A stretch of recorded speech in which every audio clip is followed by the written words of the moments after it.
The bold new frontier, what Trump's immigration bill means for the US. Imagine the US-Mexico border fence stretching across the landscape, dotted by gaps that have sparked debates and policy shifts.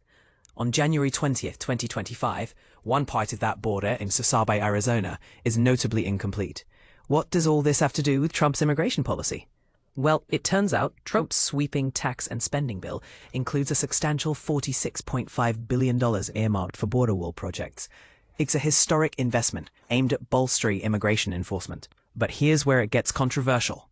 The bill, a monumental legislative action for Trump's administration, has stirred considerable discussion, with the House approving what some affectionately dubbed Trump's big, beautiful bill by the July 4th deadline. The enormous legislative package allocates around $170 billion to fulfill the administration's border and immigration ambitions, notably focusing on detaining and deporting an all-time high number of individuals from the United States. And this is the part most people miss. White House border czar Tom Homan emphasized to reporters that for the federal government to secure more detention beds, Congress needed to pass this bill. More beds mean we can hold more individuals who pose a threat, he remarked, illustrating the direct link between facility expansions and immigration enforcement. The success of implementing Trump's immigration agenda hinges on how efficiently federal agencies can utilize the provided resources, point out both supporters and critics. Kathleen Bush-Joseph, a policy analyst at the Migration Policy Institute, underscores that while the bill could indeed enhance immigration enforcement over time, achieving rapid deployment of the allocated funds to back up mass deportations remains a challenge. Controversy and comment hook. The bill specifies $45 billion for immigration detention centers and around $30 billion for hiring more ICE personnel and maintaining facilities, tackling overcrowding issues. This measure aims to expand detention capacity to over 116,000 beds, according to estimates.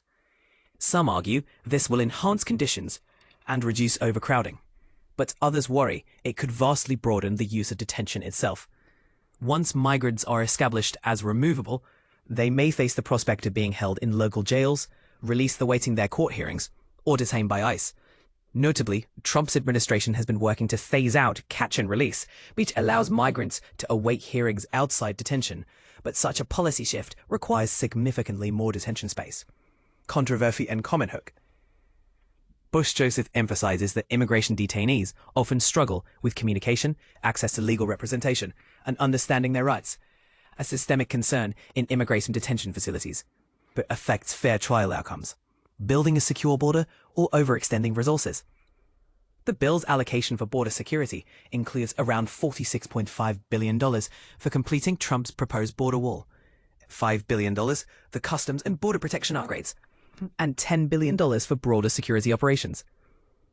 Critics question the necessity, given the lowest border crossing rates in decades, but Andrew Arthur from the Center for Immigration Studies argues proactive investment in border infrastructure is wise before another surge in crossings. Waiting until crossing numbers climb could leave the US grappling with insufficient infrastructure. Revised immigration fees, an inclusive future, or a barrier to justice.